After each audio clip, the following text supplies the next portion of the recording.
আসসালামু আলাইকুম। আমি মিরাজ সিগি পডকাস্টে আজকে খুব গুরুত্বপূর্ণ একটি টপিক নিয়ে আলোচনা করব, যে বিশ্ববিখ্যাত একজন দায়ী ডক্টর জাকির নায়েক।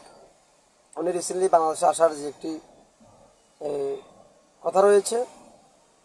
আসলে উনি যখন এ, ওনার যে জন্মভূমি ভারতে ছিলেন, ওখানে ওনাকে নিয়ে সারা ওয়ার্ল্ড, বিশেষ করে বাংলাদেশ, ভারত, পাকিস্তান, এই তিনটি দেশে, বিশেষ করে এশিয়া মহাদেশের মধ্যে এই তিনটি দেশে অনেক বিতর্ক, অনেক ধরনের কথা, অনেক ধরনের যে সমস্যা অথবা অনেক ধরনের যে ওনার কথা কাজ নিয়ে বিভিন্ন কথা ওঠে। রিসেন্টলি উনি ওনার দেশে না এসে সৌদি আরব থেকে দীর্ঘদিন, আজকে কয়েক বছর থেকে মালয়েশিয়া অবস্থান করতেছেন। ওইখানে উনি হাজারো লেকচার দিচ্ছেন, হাজারো বক্তব্য দিচ্ছেন, কোনো কথা উঠে নেই। যখন তিনি ভারতে ছিলেন তখন ওনাকে নিয়ে অনেক কথা উঠছে। মূলত ভারতীয় যে বিশেষ করে সরকারের যে যারা আছেন দায়িত্বে, তাদের একটি চিন্তা চেতনা, উনি ইসলামের যে রিলিজিয়ন সেটা নিয়ে উনি কথা বলে সেটি উনি ছড়া দিতে চাই। আপনারা জানেন সারা ওয়ার্ল্ডের মধ্যে যে হিন্দু ধর্মাবলম্বী, বিশেষ করে সনাতন ধর্মাবলম্বীদের একটি প্রধান কেন্দ্র এবং সংখ্যাগরিষ্ঠ ওনারা এখানে বেশি।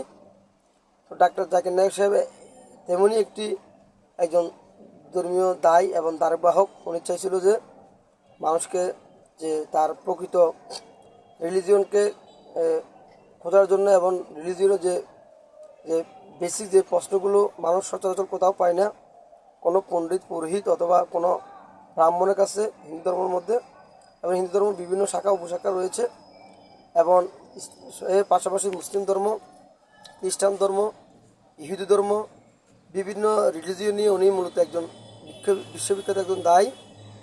তো মূলত ওনাকে ওইখান থেকে তাড়িয়ে দেওয়ার জন্য, ওনার প্রচার প্রচারণা বন্ধ করার জন্য পিস টিভি যে ভারত সরকার অনেক প্রচেষ্টা করেছিল। দিন শেষে উনি যখন সৌদি আরব ছিলেন তখন ওনাকে দেশে ঢোকার একটি নিষেধাজ্ঞা দেওয়া হয়েছে, এবং উনি দেশে ঢুকলে উনি আটক হবেন। তো ওনাকে মালয়েশিয়া সরকার ওনাকে নাগরিকত্ব দেয় এবং ওইখানে নিয়ে যায়। রিসেন্টলি উনি বাংলাদেশে আসার যে একটা দিনক্ষণ অথবা একটি কথা রয়েছে, কিন্তু কি দেখা গেল, কোনো দেশ নয়, ভারতীয় যে ফরেন ডিপার্টমেন্ট, যে পররাষ্ট্র সিস্টেম যে মন্ত্রণালয় আছে, সেখান থেকে একটু